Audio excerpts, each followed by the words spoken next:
好，各位同学，大家好，我是 Dustin。那今天来到我们这个 topic 的第2集。好，我们的 topic 再跟大家重申一次是 How to decide a self-sufficient sustainable study plan， 带你一步一步的去确定你的申请计划。OK， 我们今天的第2集，上次我们讲的是这个 Know Your Goal， 好，去确定你的申请目标。OK， 那第2集当然我们确定了目标之后，我们也有了就是学校的这些对于分数或者是对于文件的要求。那现在我们开始要来想如何去安排时间了，这样子。好，那当然我们 Dustin 知道说每一个同学他们可能会有各自不同的，就是开始准备，就是做所有事情的第一步的时间。好，但是呢，我们可以大致上把它粗略分成3个阶段。第一个阶段叫 short term。short term 部分主要是为了去做学校的背景调查以及学校所要的成绩，好，然后还有就是一些像托福、雅思的这些，好，就是其他的成绩，好。那 mid term 呢，主要是在你考完这些考试之后，一直到 deadline， 你要怎么样让你的 document 好，就是充实起来，并且要去建立跟学校的连结。那再来就是 long term， 就是万一今天 deadline 没有就是搞好 ，OK， 没有搞好，那这个时候我们应该要做什么事情？这样子，好，就是我们如果自己就是没有申请上这样子，好，那我们先来讲一下，很多同学会说，Dustin，我到底要什么时候开始准备就是做我的第一步准备比较重要。其实我通常会建议大家，最好的时间应该是在这个1年到1年半前就要开始去做准备了。OK， 好，台湾同学有一个很不好的习惯是，他们都喜欢在当年度，比如说举个例子说，这个就是2月开始准备，然后呢，一直到就是直接妄想说他可以去投第1轮的申请或者第2轮的申请，或者甚至有更夸张的是6月才开始准备，想要整个暑假所有东西过完就可以直接投年底的申请。这些我个人都会认为是蛮夸张的。正常来说，一定是越早准备越好。为什么？因为你需要做的事情很多。同学们会觉得会觉得可以把时间压后，其实很多时候是因为他们太低估了，就是整个准备过程中的要求。就是你可能会参照的是你以前申请大学，反正我先把考试考到，后面的资料好好赶快写一写，甚至我就交给全部丢给代办，全部丢给就是留学顾问。但实际上这样子做是非常不负责任，而且也不保险的。OK， 我们来仔细看一下，我们会分成3个阶段。好，我们先把它收整起来。第一个叫 short term，short term 指的是在你开始准备之内的这个2到6个月之间。这些时间我们会做什么事情呢？我们会做3件事情。第一件事就是 background checking and outline your documents。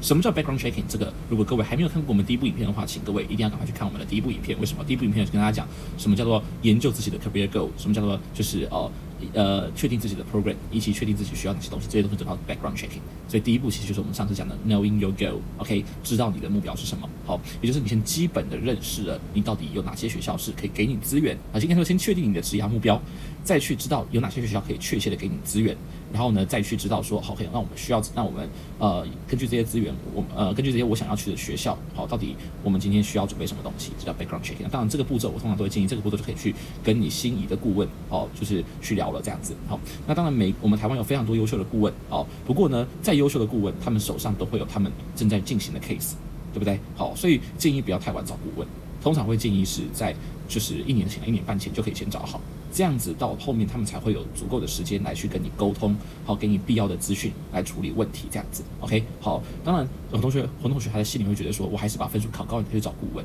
但是经过我们上次的影片，已经跟大家讲了，顾问能给你的东西不是只有分数考完之后的文件，它能给你的更多是你看不到的 insight。OK， 比如说专门申请 M7 呢，他们一定会有 M7 相关的 insight。OK， 比如说像是 Sabina Cabin。OK， 那专门申请就是这个其他商学院的Master 的这些 program 呢，也会有他们自己专属的 insight。比如说像是 Peter， 像是领航，像是创生。OK， 好，每个顾问都有他们自己擅长的地方，所以请各位一定要怎么样呢？去提早找顾问，不要等到最后一刻。最后一刻，就算人家有再大的神通，他们都一定是要专注他们手上的这个现有的客户，对不对？对吧？所以请各位这件事一定要提前。提前的事情是我们先理解哪些学校在我们的射程之内。好，这个射程不是由你的分数决定，而是由你的需求决定。OK， 好，这个部分是一开始想要做的事情。同时间，同学会知道，顾问通常会跟你讲一句，你的分数要先把它考到，对不对？对吧？好，但是重点来了。到底要哪一个考试先准备？我们知道大部分的学校都会去要求你准备 GMAT 或者是 GRE 的成绩，或者是托福、雅思的成绩，对不对？那当然 GRE 这边我的经验还不是很足，好，还没办法跟大家多分享 ，OK？ 但是我可以跟大家分享，就是GMAT 的部分、托福、雅思的部分。好，那这2个考试它本质是不一样的。好，这个是所谓的逻辑考试，好，就是商学院的能力考试。这个托福、雅思是所谓的生活能力考试，就是你能不能用英语沟通在学校生活的考试。好，那这2个考试呢？一般来说，学校看的比较重的会是 GMAT， 毕竟它代表是跟商学院直接相关的逻辑思维能力嘛，对不对？对吧？不过在对你准备考试而言的话，你要先准备有些同学会说能不能同时准备呢？我必须要讲，除非你真的有大把的时间，比如说像是一天14、16个小时，不然我都还是会建议你不要同时准备，你最好先专心准备一个考试就好。OK， 好，就连我自己那时候有一阵子全职准备，我也不是2个一起准备，我也是全部都专心攻一个考试。好，那如果今天你只能专心攻一个考试的情况下，你要先准备 GMAT 还是托福雅思呢？这个我必须要说要见仁见智。怎么说呢？因为我们这样讲好了，GMAT 跟托福雅思里面的能力只有一小部分会重叠，就是英语阅读能力会重叠。托福考的是听说读写 ，OK， 好，应该说2个部分会重叠。好，托福雅思考听说读写，托福的阅读直接对标的是 GMAT 的最底层能力，叫做阅读理解能力。OK， 好，然后呢，就是不管你在做数学或者是 SCC、RC， 都一定需要阅读理解能力嘛，对不对？你有能力理解才能去思考，能思考才能去就是讲求所谓的这个做题技巧，对不对 ？OK， 好，那另外一个托福对标的托雅思对标能力是写作能力，写作能力直接对标的是 GMAT 的 AWA， 就是我们所谓的这个分析师的写作评估，好，这个独立的科目我们简称叫作文啦。还有另外一个是什么呢？另外一个就是 GMAT 里面的 sentence correction 这个科目，好 ，sentence correction 表面上叫做句子改错，实际上它是在考你一个考试的写作能力。OK， 好，所以我们会说托福雅思里面，听跟说跟 GMAT 基本上没什么相关，但是读跟写会是比 GMAT 更前面的基础这样子。OK， 那你说 Dustin 这样是不是代表说我一定要从托福雅思开始准备起？不一定。好，我们就要讲另外一个面向，这2个考试有他们各自的一些就是条件。托福雅思它没有限制考试日期，没有限制考试时间 ，OK， 好，就是你只要有钱刷下去就可以考试这样子。好，这辈子也没有限制考试次数，它也更没有限制一年只能考几次。而 GMAT 呢，它的考试时间是什么？是限制还蛮多的。第一个，2次考试之间一定要相隔16个 calendar days 日历日，不是工作日，是日历日，就是妥妥的2周这样的概念，2周好16天，好，妥妥的半个月。好，那再来就是 GMAT。每365天里面只能去考5次，注意哦，很多同学说1年考5次是不是1月1号开始算？不是，它的概念是第1次跟第6次之间一定要相隔1年以上。OK， 好，再来第3个是什么？第3个是这辈子只能考8次。你说这辈子怎么算？废话，当然是从你出生下来到死亡这样算，对不对？有同学说，那是不是我有双重国籍，我可以拿2份证件考？加卡白了 ，OK， 就是 GMAT 官方他们的生物识别方式是用掌纹识别，所以除非你要断掌不然的话你还是只能就是有你的身份去，就是这个身份去考试，一辈子只能考8次。好，所以这个限制是这么的多，对不对？相对之下，托福雅思的限制比较自由。那你说到底最后当然还有一个很重要的限制，不好意思，我忘了讲 ，GMAT 考完之后。它的考试的这个分数的有效期限是5年，而托福雅思的有效期限是2年。OK， 好，讲完这么多东西之后，你会说 Dustin 有没有一个比较快的结论？好，大家请听清楚哦。如果你今天的原本的阅读能力阅读能力是好的 ，OK， 好，我们先不讲写作能力，因为写作能力基本上跟 GMAT 重叠比较低，比较少，阅读能力是占最主要的部分。如果你原本的阅读能力是好的话，你先准备 GMAT， 再准备托福雅思，会对你整体的申请时程是最有利的。为什么？因为 GMAT 的条件限制多，你不要拖到最后，快要到 deadline 的时候才发现说，哇，糟糕，我没办法考了，我50已经满了，或者是我快要到 deadline， 可是我 deadline 在16天之内，我没办法再考下一次了，那这样就很憋，对不对？对吧？好，第二个就是什么 ？GMAT 的有效期间长，所以你考完试之后，如果你中间有其他的更好的，比如有些其他的外物，比如说家里突然有事情，或者说男生需要去当兵 ，OK， 或者说什么，或者说像是你可能刚好有一个更好的工作机会。托福雅思放2年就会过期，而且这2年可能还包含了你去交申请的期限对不对？所以算下去可能只有1年多。那我问你，新的工作，如果你是个好的工作机会，你会只做1年多吗？所以这个时候你肯定就要去做抉择了，对不对？但是 GMAT 来说，因为它可以放5年，所以你还可以接受自己去有找到一个好的新机会，然后去做个2-3年，再去决定说你要不要再去用这个 GMAT 分数。所以如果你是本身阅读能力好的情况下，2个都可以攻的情况下，我会建议你先考 GMAT， 会对你整体的申请弹性是最宽的。OK， 好。反过来讲，如果你本身的阅读能力不好的情况下 ，OK， 那这个时候我们一步一步来会比较好。为什么？因为 GMAT 会需要的阅读能力，其实老实说，以我自己的概念，它会是相当于雅思9，或者是托福至少25到28以上。像我自己的经验是，我先考完 GMAT 之后，我没有什么准备去考雅思，其他科都很烂，唯独阅读是9分。就其他科都是7分，唯独阅读是9分这样子。OK， 好，那我就大概知道说，就是你拿 GMAT 的程度去对付雅思，就是直接是9分以上的程度。所以呢，也不是说那么绝对，可能是8.5分为主，但是它就是很高。OK， 好，所以呢，如果你今天阅读能力没有那么好，你直接去挑战 GMAT， 你会非常非常的痛苦。没有人说磨练是错的，可是有些时候磨练会消磨你的自信心。所以如果阅读能力不好的情况下，我们先从雅思、托福开始，再继续往上攻。会是一个相对比较推荐的选择。当然，这个每个老师会有不同的建议，那我这边是分享我这边看过的同学的建议这样子。好，那我们来讲一下什么叫阅读能力好或不好。好，这个就要有一个很就是客观的指标了。那以前呢，我们都会很粗浅的，就是会觉得感觉上我自己是不是以前学测考多少分，指考多少分，是不是我能力好或不好？事实上，这样的感觉都不太科学化，因为学测毕竟对要准备考试这些考试的人来说，至少过了3年然后呢，甚至有些人过了8到10年，而且我们都知道，我们这辈子的学术能力的最高峰，就是在我们高中大学学测升大学的学测或指考那一刻，已经是我们生涯中的这个学术能力最高峰，对不对？后面大学会用到的东西，基本上不一定会碰到英文，对不对？对吧？好，甚至我们在工作上碰到的英文，可能也没有那么高强度，像 GMAT 的学术英文一样。好，所以呢，这个地方我会建议你们去做阅读检测。好，那阅读检测这个部分呢，当然市面上非常多的指标，你可以去上网找阅读检测。像比如说我在当时我自己手上在用的买的这套系统，就是所谓的蓝思检测。这个就是蓝思检测，就是它的概念就是用一个分数来确定你的阅读能力。然后呢，同一时间这个东西原本是给谁用的？原本是给美国的学校的老师用的。那它是美国国家卫生院自主开发，然后推行了12年之后，正式被美国纳入标准课纲 US Common Standards。好，所以现在美国基本上100%学校都在用这个东西。好，那它的概念就是因为美国的贫富差距非常大 ，literacy rate 差距也非常大，不像亚洲的话普遍重视教育，家里再穷都要让小孩子上补习班。但美国可能家里就是没有在管，真的没有在管，就是认真的放牛吃草，那老师就很难带啊，对不对？所以老师就必须要有一个东西来去评估同学的阅读能力，并且这个还要跟书商合作就是等于说去判定同学的阅读程度然后呢去帮他搭配适合的书。那这套指标叫蓝思指标，叫蓝思指标。所以我给大家看一下什么叫这个蓝思是多么的这个。就是有名就是比如说我们去 Amazon 这个网站 ，OK， 好，然后呢，我们来搜寻Lexile， 好，比如说我们举个例子，我们发现我们孩子的这个能力是1200，你看搜寻1200就马上出来1200的书可以给1200的孩子读，这样懂我意思？OK， 好，所以这个是国外的老师在视性教学上用到的一个非常有用的工具。那我有自己用这份工具，是因为它是全美都在使用的工具，甚至包括台湾的一些私立学校，比如说康桥也在用这套工具来做视性教育。好，那这套工具对我来说的意义就是说，我能够知道让同学怎么样从哪个地方准备开始是比较没有障碍的。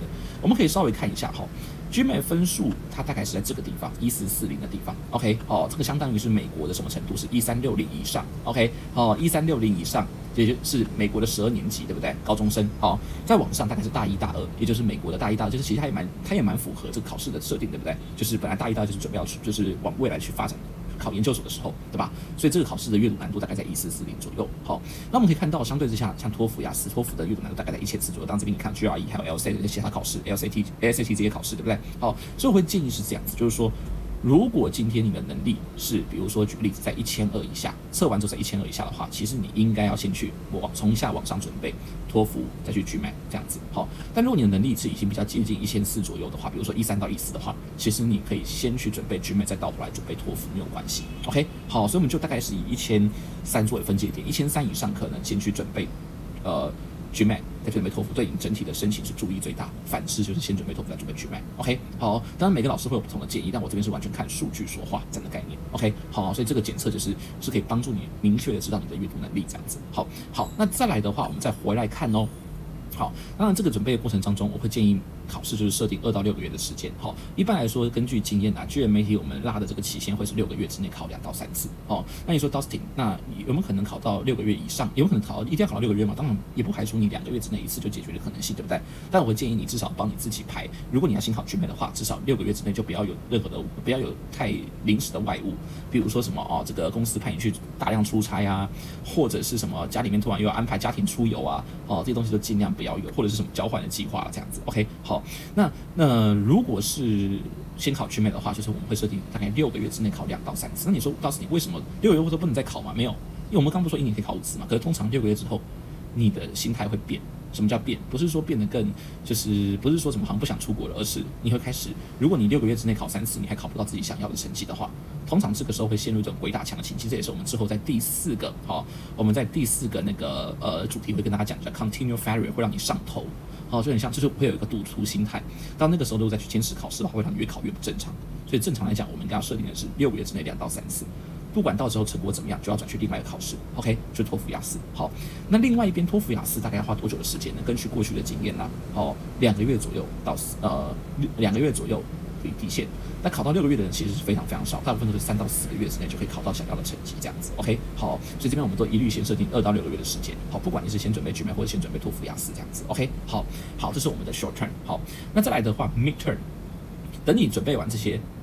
等你今天先跟你的顾问聊过，确定你的目标，然后先大概草拟一下文件的一些大纲，好，然后包括你的 CV， 包括你的 SOP， 先草拟一下大纲，好，然后你的 GMAT、托福、雅思这些都准备好，然后再来当然是什么呢？再来你准备完这些考试分数拿到之后，当然下一步就是去填写你的 fulfill your documents，OK， 好，就是去把你的这个文件跟你顾问继续频繁的通信，然后把你的文件填好 ，OK， 好，并且这个时候我也会建议你拿这些时间去建立起跟学校的积极的连接，就像我们上一堂课不是上堂课，上一个影片所讲的那样子 ，OK， 好，去建立起跟学校实际的连接。好，那当然更积极的同学他会把这件事情他还会把这个东西对不对放在这边也会先做 ，OK， 好，什么意思？当他今天做完 background checking， 他确定他的目标之后，他就会同时准备 GMAT 跟托福，他也会同时去不放过学校的任何一个活动。